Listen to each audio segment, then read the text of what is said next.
Hello, my name is Holly Schalk, and this is tutorial number 167, how to hang up a cat resting surface.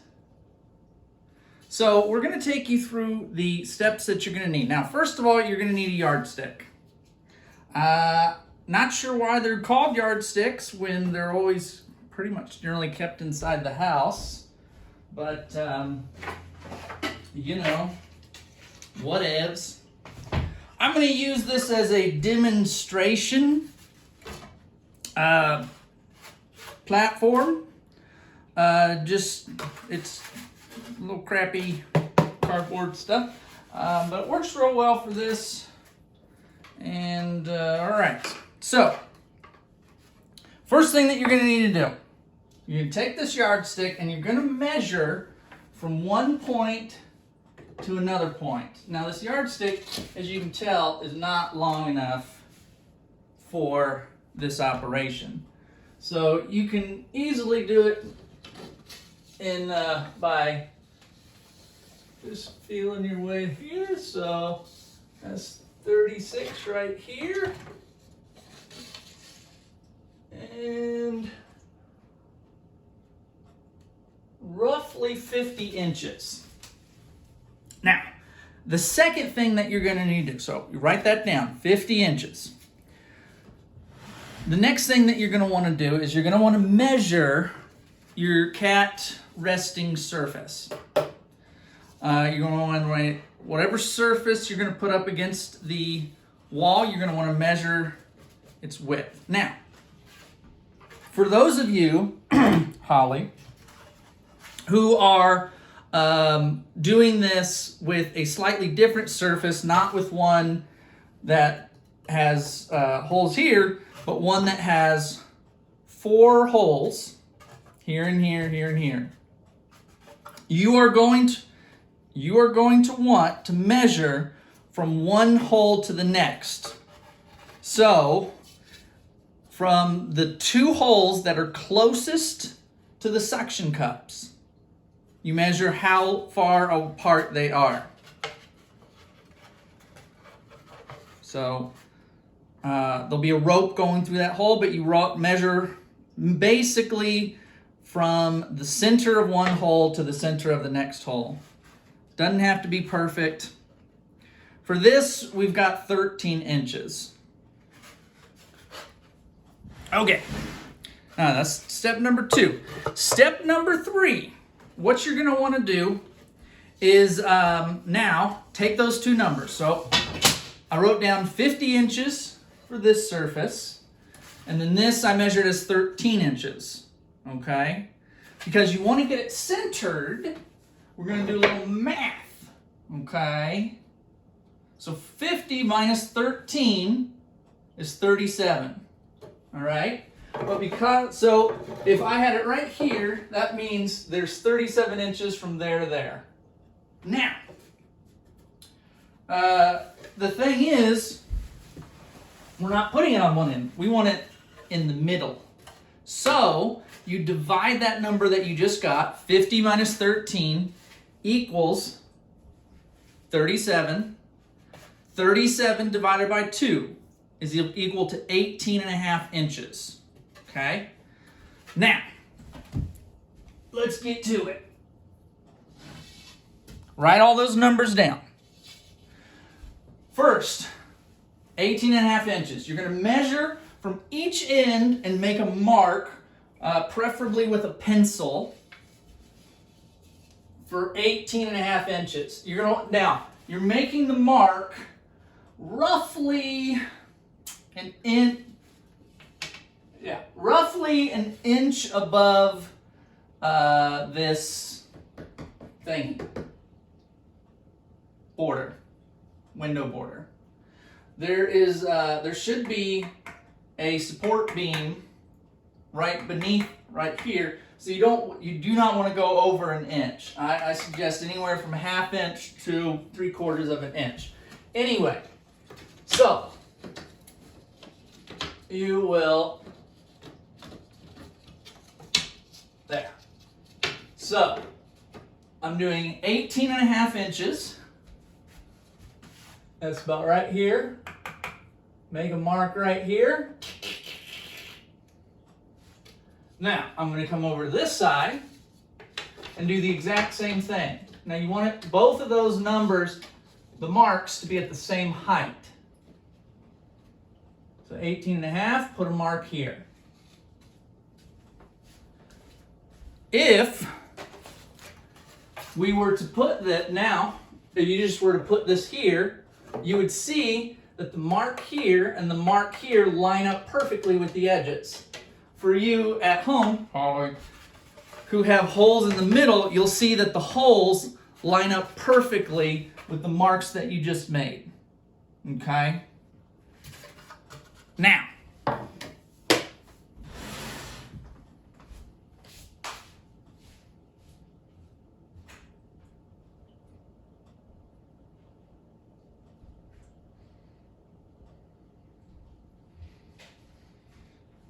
you are going to need power drill, drill bits. This is way too big.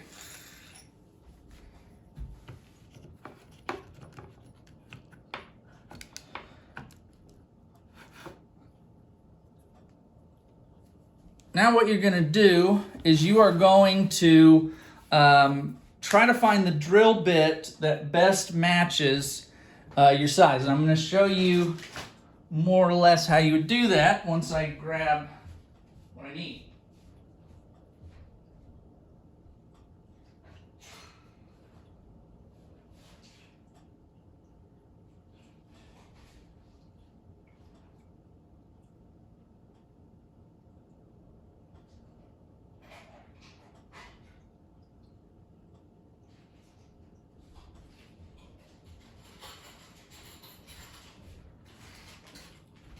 So for this video, we are using these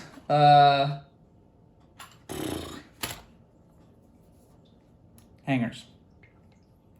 So you want the size of the drill bit to be the same size or just a teensy bit smaller than, can't even see if you can see that, than the width of this. So you try to do your best to compare them. So you're like looking like this, and you can see that this is smaller than the width of this. So we'll try going up a size. And this is a 532 drill bit, and it is still smaller. You can see it's still smaller, but that's the size I would start with.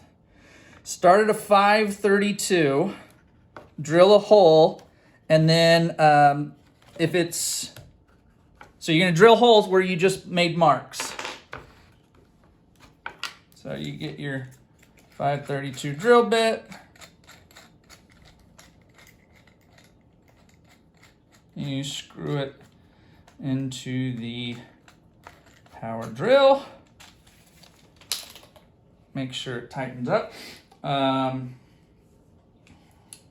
Then for the drill setting, you want it basically the highest setting it'll go. Usually what they'll do is they'll have a round thing that you twist, and you can see that there's numbers on them. Higher the number, the higher the power. And then they'll also have a one for low, 2 for high. The next thing you want to do is you're going to want to make sure that it's spinning to the right. So typically that means that there's a knob or a little press thing. It's the same on both sides. You want the left side to be sticking out, and that will make it spin to the right. Right is in, left is out.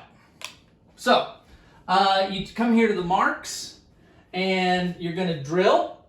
Do your best to drill it as straight as possible. It's not a huge deal if it's not perfectly straight, but you know, do your best. So once you have drilled in, so this is the wall, and you drill into the hole. Once you have drilled all the way in, you press the knob the other direction, which makes it spin the other direction, and pull out. You do that on both holes. You take, okay, let me back up. I would say start with one hole to make sure you actually have the right drill bit size. Then once you have drilled the hole, you take this and you will screw it in. If it's not screwing easily, you can get a pair of needle nose pliers or regular pliers, clamp on to the end of it, and use that and just kind of go with the pliers, and it'll be easier because it can be hard to get this in depending on how thick and what kind of wood the stud is made from. The important thing is you want the hooks to be hanging like this. So this is up. So when it's up there on the wall, it's hanging like that. That way, the rope, you attach the rope onto it and it hangs, and it'll hang down like this and support the thingamabob. All right, so once you've got both of them screwed in, you hang it up. I made little loops on the hanger, the cat hanger, and so you should just be able to hang it right on. The other part of that is the suction cups go towards the window. So if it's like this, if this was the suction cup part, it's going to rest like right here up against the window, and the suction cups are going to help it stay straight. Hang it up, and boom, that should be it. Should be smack dab in the middle. Should be, you gave me the measurements, so it looks like you have a really small window. Because I think you said it was something like, I can't remember. But if you needed to lengthen the rope, I can do that whenever I come and see you. Chris might be able to do it. Dad might be able to do it. I don't know. All right. Make sure you like and subscribe and like this video. Click subscribe, and let me know what you think in the comments section.